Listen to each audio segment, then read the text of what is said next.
Hello and welcome to the All Rookie Podcast. Today is May 17th, 2022, and I'm your host, William Harris, aka William is Bill. Great to be back with you today on another great episode of the All Rookie Podcast.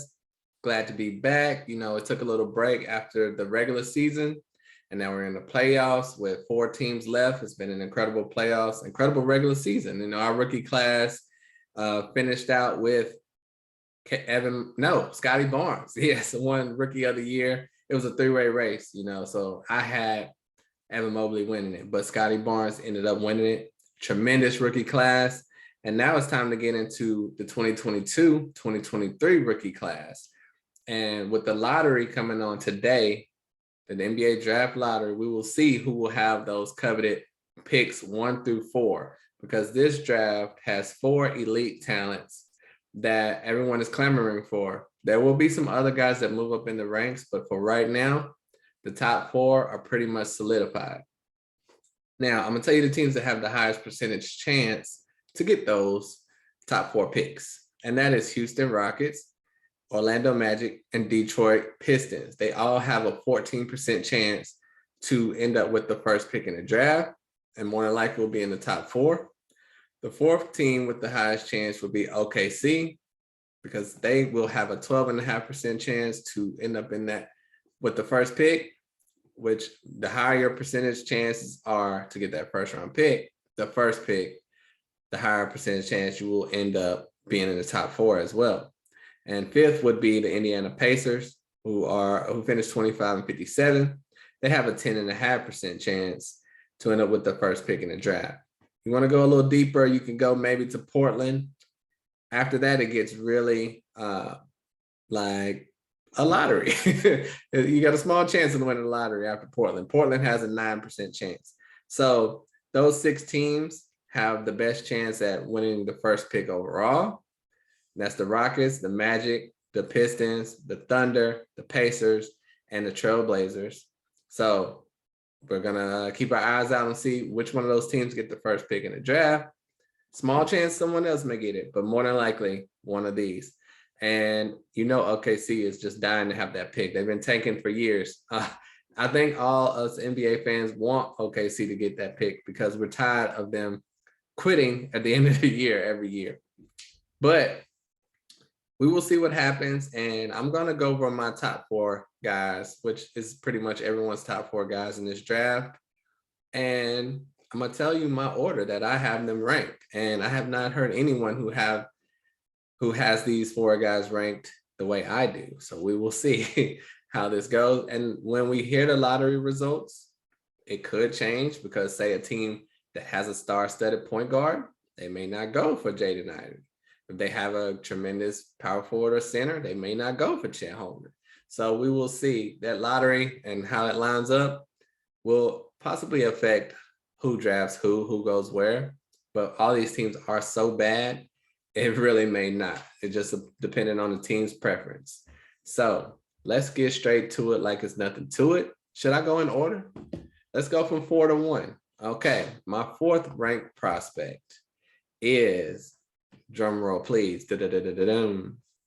Chet Holmgren. Yes, believe it or not, Chet Holmgren. A lot of guys have him ranked number 1 or number 2 or number 3, but I have him number 4. It's just too many red flags for me, but he could end up being great.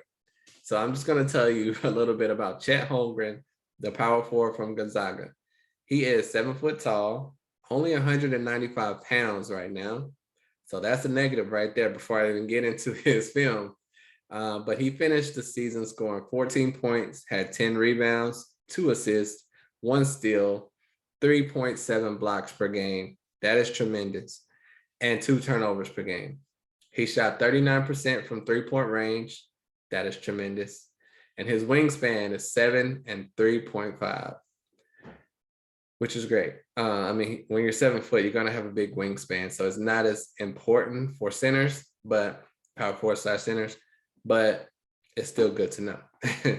Now, Chet Holmgren, he can shoot the 3. He can bring the ball up and down the court, leading the break, getting all the way to the rack, which is ridiculous as a 7-footer. That's something you never really see. if you do, it's really rare. And not many guys have panned out that do that, though, honestly. But if he can, that's just another asset to his game. He's a great outlet passer. He finds the open man. He seems to be bigger than everyone else in college. So for me, getting those blocks, defending players did not seem that difficult for him because he's so much taller than everyone he played against for the most part. He did not play in a strong conference. But so, he constantly was great against bad teams, but not as great against the upper tier teams. But he does have a soft touch. And, but how his game translates to the NBA, I'm not sure. We will have to see whoever takes a chance on him. But he does have a nice, soft, short hook shot. He spaces the floor well. And if all goes well, he'll be an impact player on both ends of the court. He was the WCC Defensive Player of the Year, mainly because of his blocks. But he is definitely a risk reward guy. He could end up being a perennial all-star. He could end up being a bench rider, like Bol Bol, for instance, because Bol Bol was better than Chet Holmgren at just about everything in college. He was faster, bouncier, more athletic, and possibly a better shooter. That's debatable, but Bol Bol could do everything, and he gets no run in the NBA. A lot of people say it's for not just basketball reasons, but I'm not sure. I haven't heard. But, Bol Bol is extremely tall. He makes Chet Holmgren look small. So Chet being 7 foot and not 7'6" or 7'5" will help him. But I'm just telling you, we never seen a guy like Chet Holmgren really succeed in the NBA. It's because there's a lot of guys out there that are tall and skinny and fast and can dribble, but that doesn't normally turn out to be a good thing in the NBA. But we'll see. He was an All-American third-team player, and like I said, the WCC Defensive Player of the Year. His weaknesses are obviously he's skinny, he's a slow mover, slow shot. His size and strength need to get better.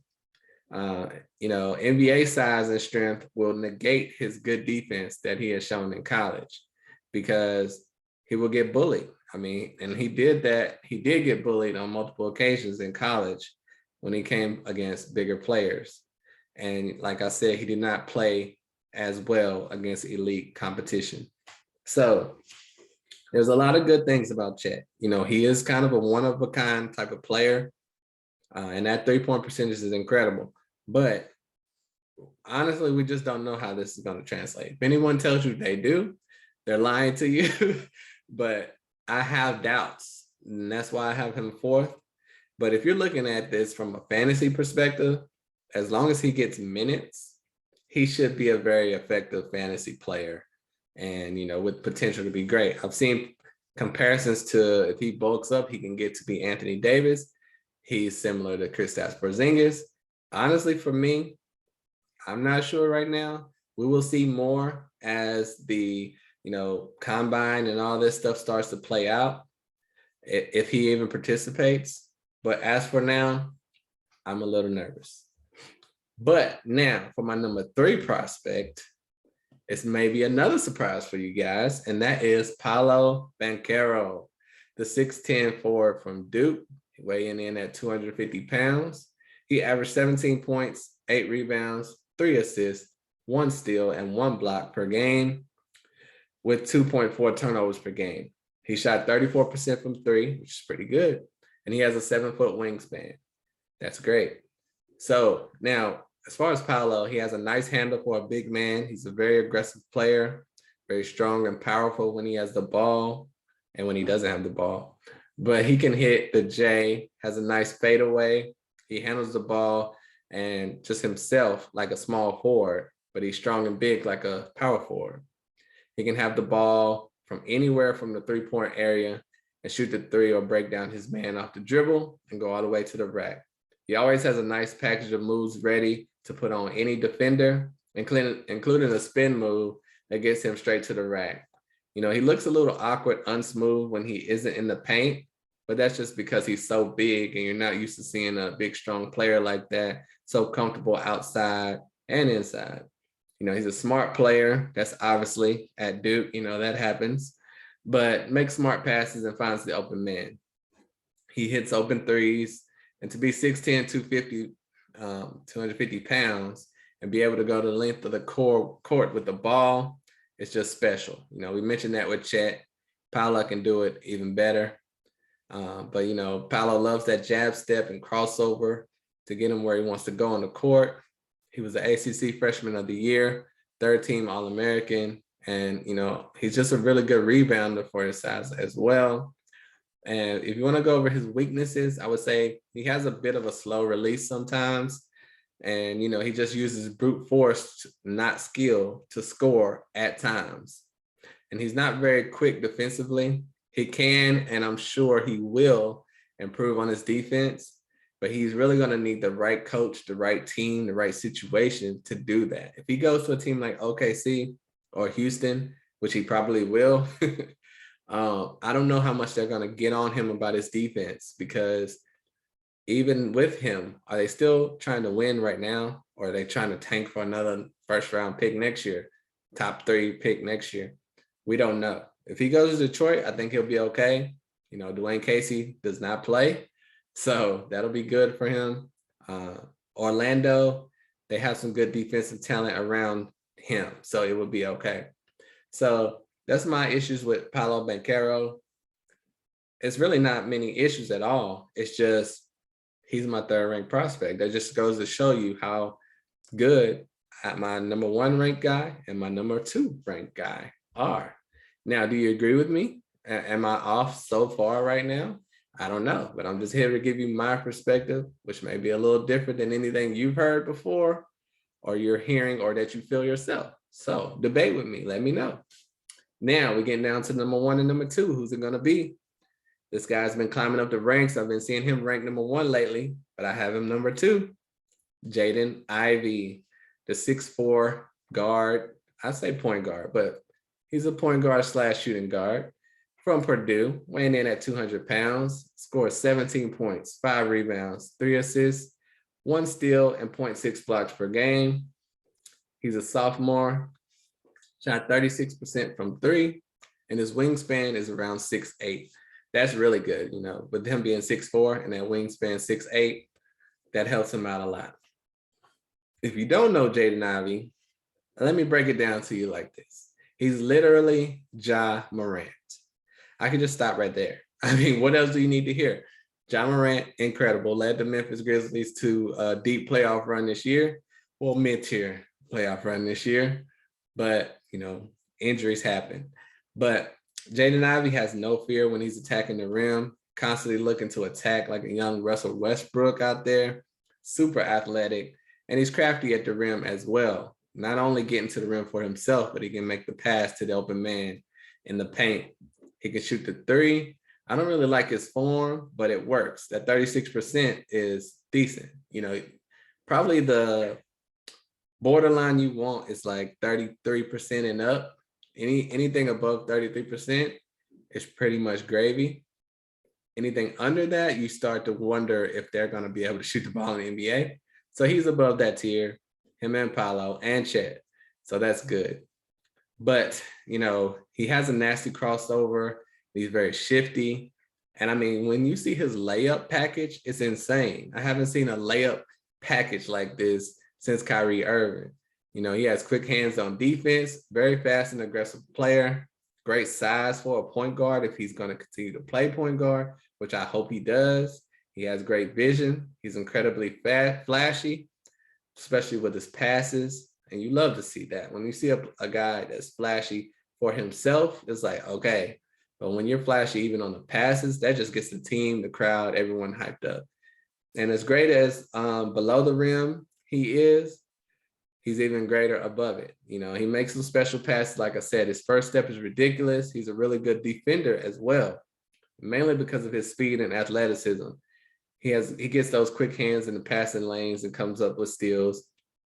He's a good rebounder for a point guard as well. 5 rebounds a game is really good for a point guard, especially. Some centers barely get more than that.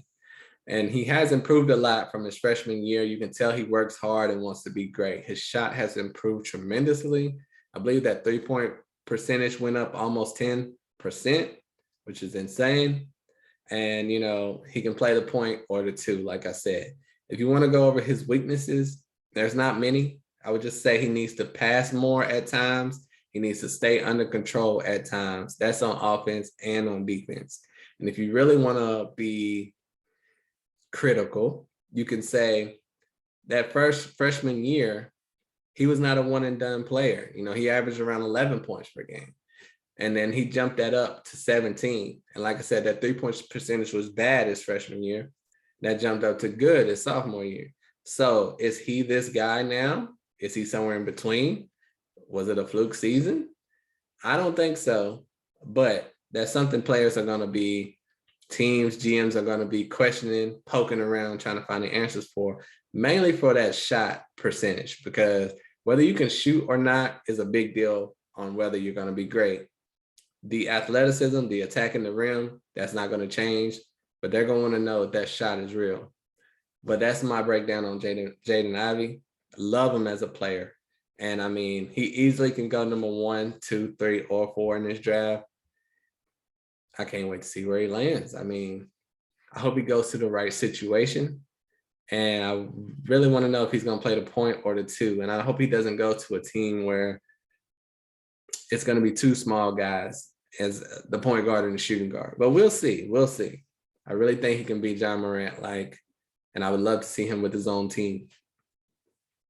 And that's not going to happen in OKC unless Shai Gilgeous-Alexander is out of there. So, like I said, the situation these players go into will determine a lot. They will determine where they go and how their career goes. So that's a lot to think about. And now, if you haven't noticed, we're on the number 1 player, my number 1 prospect in this upcoming 2022/2023 draft, and that is Jabari Smith, the 6'10" forward from Auburn, weighing in at 220 pounds. He also averaged 17 points per game, 7.4 rebounds, 2 assists, 1 steal, 1 block per game. He shot 42% from 3. Yes, you heard me right. The best 3-point percentage out of all these 4 guys. Even if it wasn't, he still would be my number 1 guy, but that's just icing on the cake. He was the SEC Freshman of the Year. He is a super long, rangy athlete. Not just rangy, a great athlete. He literally can do it all on the court. He's a great 3-point shooter. He's confident out there. He's a silky smooth player. He can break you down and drive to the rack, break you down and hit the turnaround J, can post up. He has the routine textbook shot and form. He can shoot the 3 from off the dribble or spotting up. He can play all 5 positions, honestly. I mean, that might be pushing it. I don't know if he's going to be a point guard out there, but that's just how good he is, in my opinion. He's 6'10", but doesn't look like a power forward or anything. He's a very natural ball handler and shooter and distributor. He loves that jab step and pull up with a jump shot. He's a versatile defender. He can guard multiple positions and get blocks and steals without forcing it. He plays hard and is very fun to watch. This is a player you draft and never let go. He's a franchise player. He's an all-star player. I can't stress enough how he can literally do everything on the court. And he can elevate above most defenders, making his shot pretty unstoppable. Quote me here if you want to. His game definitely reminds me a little of Kevin Durant. If you want to make a comparison, there it is. I said it. Jabari Smith could be the next Kevin Durant. He will be the next Kevin Durant. How about that? But that's just how confident I feel in him. The talent is out of this world. And for weaknesses, I put not really any weaknesses. He's great and it's only up from here. But if you want to be nitpicky, you can say you can get those assists up. 2 assists per game. Let's make that 4 assists per game. But honestly, I have nothing else to say. No real weaknesses. Jabari Smith, my number 1 guy. So let me go over the list one more time. From 1 to 4 this time. My number 1 player in this draft is Jabari Smith. Number 2 player, Jaden Ivey from Purdue. My number 3 player, Paolo Banchero from Duke. my number 4 player, Chet Holmgren from Gonzaga. And that's how it's going, y'all. Let me know how you feel about my list, how you feel about my breakdowns. Did I leave somebody out? I don't think so, but you let me know. And we'll get into another episode when we find out which teams get what picks tonight. I can't wait to see. And I'll break down my lottery guys next, 1 through 14. Let's get to it. Thank you all so much for listening. Like, comment, subscribe, rate, review, tell a friend to tell a friend about the All Rookie Podcast. I appreciate you joining me. And until next time, I'm out of here. Peace.